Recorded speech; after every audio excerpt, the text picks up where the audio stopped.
谁敢来呀？东面拆一个，西面拆一个，海边拆完，中间拆，拆完之后另外一边再拆，就同时再拆好几件，没有人敢来啊！以现在的大环境来说，小孩要上学嘛，没办法回大陆，大份工都有15000台币。这位上来以后说一些不该说的话，不该办的事儿，无力解决那天的话，我们这些人该怎么办？地震到现在，除了蔡英文去看了一下，最近都没什么新的反应。没有啊，有功夫在国会打架，没功夫过来赈灾，然后过来看一眼走掉了，要钱没钱，要人没人，要帮忙没帮忙。4月份地震，7月份才来，在中间3个月怎么办？什么都没有，为什么？因为你是蓝的嘛，你又不投我，我支持你干什么？钱给别的地方干嘛给你？ Ladies and gentlemen, welcome the host. 你好，律师哥。你好，我先介绍一下，我是人在花莲，我是山西人。地震以后，花莲这面状况比较惨。我现在做这个民宿方向的工作，民宿那边本来一天10几件的工作，就现在变成0，几乎没有工作了，非常惨。是你们自己是业主吗？我是清洁，地震之后又倒了很多房子嘛。很多人都不敢来了，这个对花莲的旅游业呀，包括整个的经济环境非常非常差。这不是要520了吗？这位上来应该对花莲的打击会更大，包括自然环境嘛，路断掉，到现在不能走大车。哦，还没好是不是？路线目前都还没把它抢通。是，哇。最起码要到年底了，因为它一直有余震呀、落石啊，然后它只有几条小路可以通，3个时段可以通，所以其他时间都在抢修。那维修进度就会比较慢。我来台湾6年。哦，那你刚好是在两岸关系在恶化当中嫁来台湾。对，我在台湾这边还出过事儿。之前的第8出征，我和我老公在这边被抓。除了这个事情之后，其实我们不太再想聊政治，比较回归生活。但是这次之后，我觉得又有天灾又有人祸，花莲才生存不下。台湾人是很多被蒙蔽在一个信息茧房里的，甚至都不知道现在的很多状况，比如说两岸啊，或者是大陆人知道的一些东西，他们都不知道，或者被蒙在鼓里。这个是让我非常觉得台湾人比较，我会对他们比较心疼啊，因为可能挨到当头那棒的时候，他都不知道为什么挨。明天要上来的这位，我们未来的生活会更艰难。你先生是花莲在地人？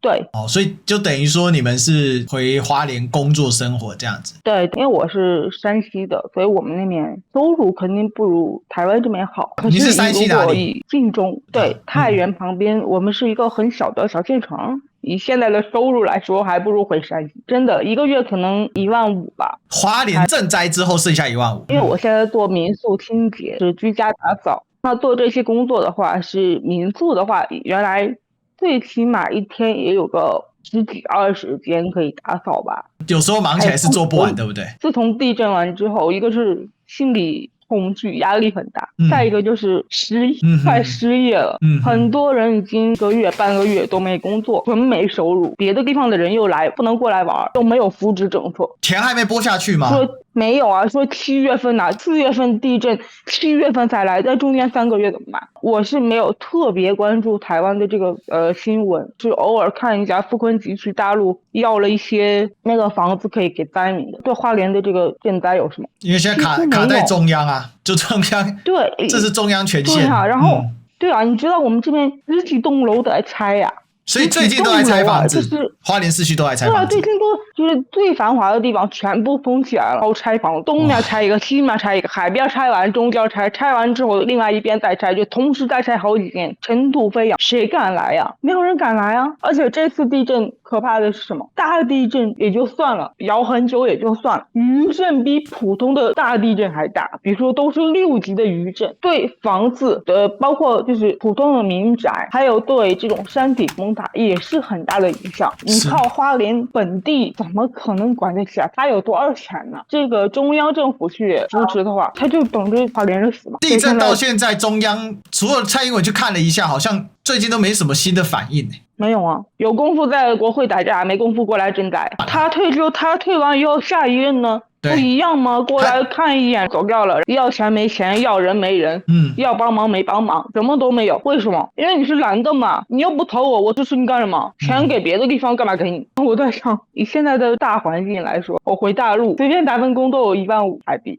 对，而且花莲最惨的是什么？先是陆客断掉，一大笔收入没了，再有疫情，也是对旅游业超级大影响，几乎变鬼城。23年缓了1年，大地震。从我来台湾开始，就是6年前开始，陆客断掉开始，他们的市中心的店面转让率是非常高的，非常高。就是今天可能这个店出租了，明天那个店顶上了，或者什么老店倒闭了。但是我很怕的是，这位明天上来以后说一些不该说的话，不该办的事儿，无力解决那天的话，我们这些人该怎么办？我还有地方跑，我可以带着我的家人跑，那其他这些人呢？你们这些没有地方跑的人，一辈子的积蓄都没了，可能还要还贷款。这是作为普通人来说看到最绝望的一点，就是没工作而已，你可以自己去谋生嘛，天灾来了可以防灾嘛，人祸这个是没办法的。这是我觉得在台湾来说最恐惧的一件事。那你有入籍台湾吗？我不会入籍，我只让小孩拿台湾身份证，因为可能对一些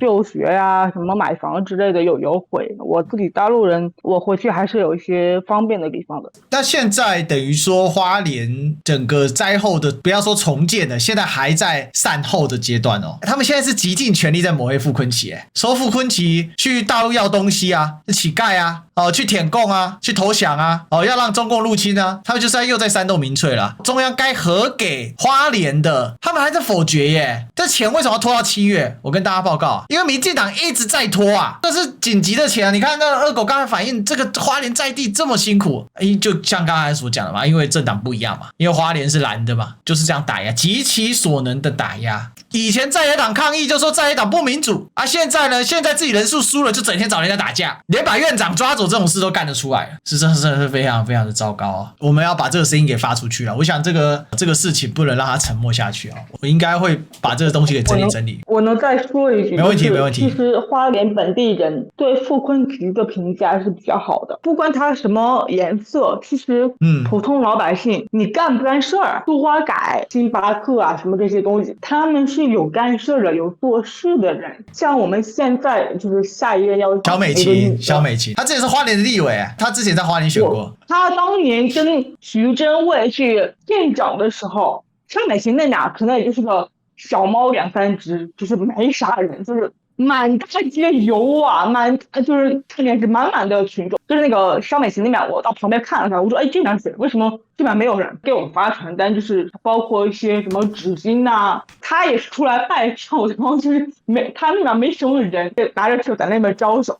其实萧美琴在花莲没干啥，而且没人支持他。他没权利也干不了，能干实事的，也就是你说花莲王也对，他在花莲干事了，你普通老百姓说了，你贪点也算，他们至少要干活，给你钱你干活去也算，别他的钱他妈屁也没干，你上来干什么？我不管是哪里当官的都是这个，你干活最重要，黑猫白猫只要抓到老鼠就是好猫。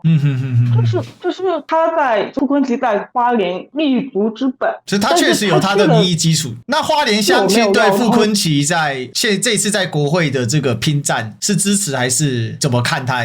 现在傅昆萁就是在国会的努力，因为刚去了几个月了嘛，2月开始嘛，到现在就第一会期。我个人是觉得我很支持他，就是能为花莲这个地方多少谋点利。感谢你分享你的观点，希望你们早点这个摆脱困境，我们也会赶快来关注这件事啊，把这事也 push 一下，希望就是说可以让更多人了解这件事。我也会到时候如果我们整理好，我也会把这事情转达给副总召那一边，我也跟他说一下这样子。OK， 栗子哥我补充一点点哈，是啊，因为我在花莲读书的，我表姐姐讲的全部都是真的。我问各位同学啊，因为很多人没有去花莲生活过，他不知道花莲真的状况是花莲的所有的产业，我们都是以观光产业为主。再来，花莲它只有另外2个产业，一个就是远雄去挖石灰嘛，对花莲重不重要？很重要，因为花莲没有别的经济收入，要么就去当渔民，要么就去熊的那一间嘛。像我爸的朋友就是在那一间里面，也是去挖山了，因为没有办法，你懂意思吗？我们不是说他的行为到底对不对，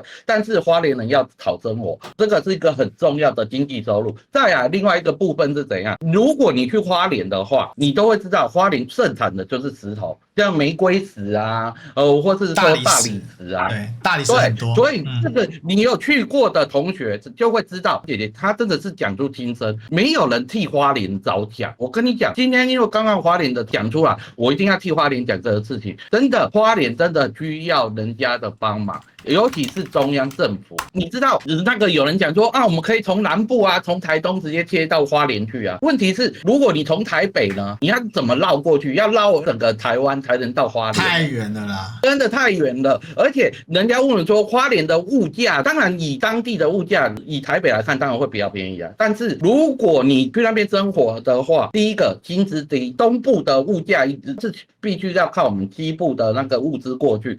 你知道这一次大地震死最多的是谁吗？就是我们那个直送外送的那个大货车的司机，没有他们这样是跑珠花港、跑珠花公路去把物资送进去，花莲这等于是断炊啊。